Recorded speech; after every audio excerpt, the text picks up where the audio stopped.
Hi, this is Dave from GadgetHelpline.com, and today what we're going to do is go through an unboxing and the first time setup guide for Samsung's new Galaxy Note 2 smartphone. We've got the 16GB model in white here, courtesy of unlockedmobiles.co.uk, and what we're going to do, we're just going to take the box open and we'll have a look at what we've got here.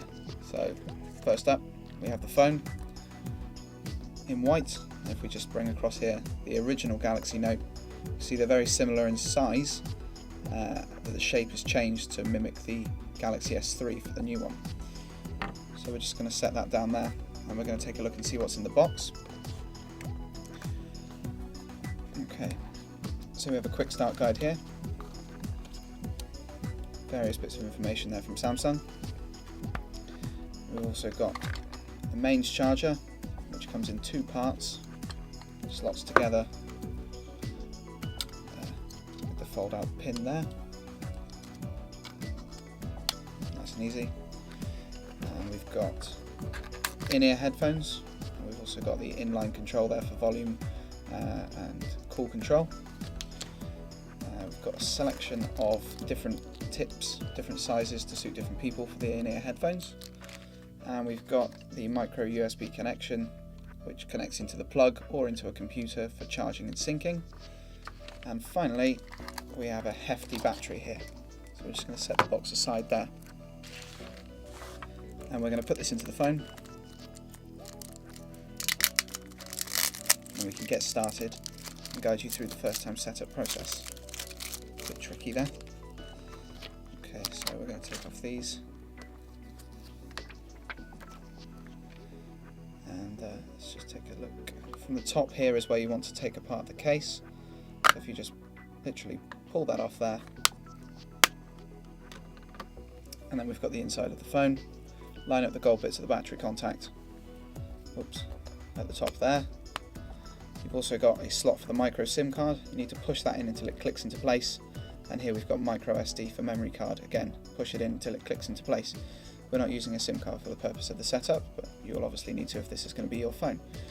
To put the battery case back on, just put it into place, click all the way up, all the way around. There's a fair few points there to make the connection. Just make sure it's all flush all the way around once you're done.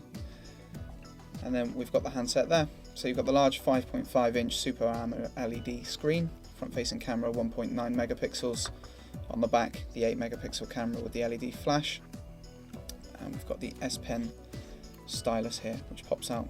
We've got the smart control buttons there, that just goes back in there. And what we're going to do is hold the power button here on the right hand side, keep that held down for 5 seconds. Handset turns on and it's just going to take us through the first time setup with the new Android 4.1 Jelly Bean software, along with Samsung's TouchWiz 4 user interface. Right, okay, so we're into the first screen here where we can choose our language. If you want to choose it, tap on there, you can change it. It should be preset for you. And you've also got options for accessibility settings. If you're visually impaired or hard of hearing there, you can change those. So we're going to set it to English, United Kingdom, and press next. And the next screen is where you connect to your Wi-Fi network. This isn't vital, you can continue. You can skip it with a button here, but what we're going to do is just take the phone away for a second to pop in our password, and we're going to connect to the network.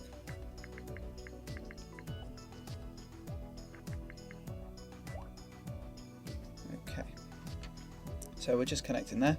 It's come up with connected, so just going to wait for that to go through, and it gives us the option to click next. So if we press that, it's going to go through to automatic date and time. If you've connected to your Wi-Fi network or you've got a SIM card in there with an internet connection, keep that box ticked. It means you don't have to set the time and date manually, which is nice and easy.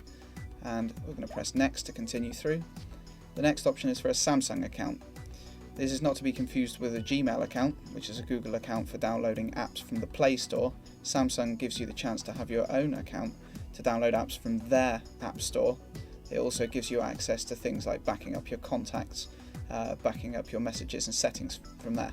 So you can skip this, you can sign in if you've had a Samsung phone before, or you can create a new account.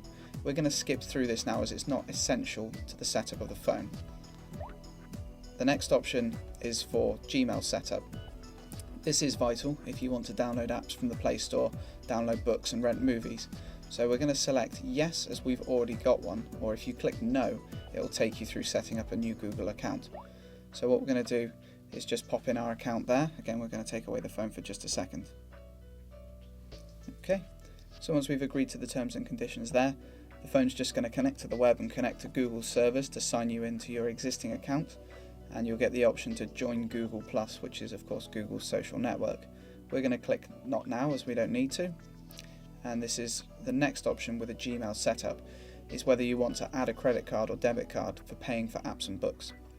It's entirely up to you. You can add that now if you want, or you can click not now, and when you do come to buy an app or download a book or movie that's got a price tag attached to it, you'll be prompted to enter the details there. This is your backup and restore settings, which again, if you've got a Google account you've used on another phone, you can restore from your Google account, which means that when you log in, your previous apps will be there and ready to download, and you can keep this phone backed up, so if you ever switch your phones, your apps and downloads from here will go to Google, so you can get that set up on another phone. So it's just going to restore from our current Google account there. This usually doesn't take more than 30 seconds to a minute. There we go. So we've got options to use Google's location now. So it's GPS based. If you use these, it is going to use your battery a bit more than obviously if you don't. Your phone's going to be connected to GPS satellites. You've got options here for Google to collect anonymous data to help improve their map service and to use your location. You will need to have the bottom one ticked if you want to use things like checking in on Facebook, Foursquare. The top one you don't have to have ticked, and we like to keep it unticked. This button's going to take us through to the next page. Samsung's tie-in with Dropbox, which is web-based storage, storing your documents and photos online. You have the option to create a Dropbox account, which gives you 50 gigabytes free storage, which is loads, to store all of your photos online. We do have an account, but what we're going to do is we're going to click no thanks for now. That can be added later in the settings menu. Okay, so it's now telling us that our device is set up and ready to use. You've got an option here for widgets and customizing for easy setup. What we're going to do is leave that for now and click finish, and it's going to take us through and build our home screen. You've got a couple of prompts here, and there we have it, the Samsung Galaxy S2 home screen, ready for you to customize and configure. You've got apps, widgets, things that you can take away by tapping and holding and putting it into the remove there. You can customize that to your heart's content. You've got a shortcut to the Play Store and Samsung apps to download apps and get started with your phone. So that's the first time setup for the Samsung Galaxy Note 2. Thanks for watching, and don't forget to stay tuned to the YouTube channel for reviews, tips and guides on the latest smartphones and tablets.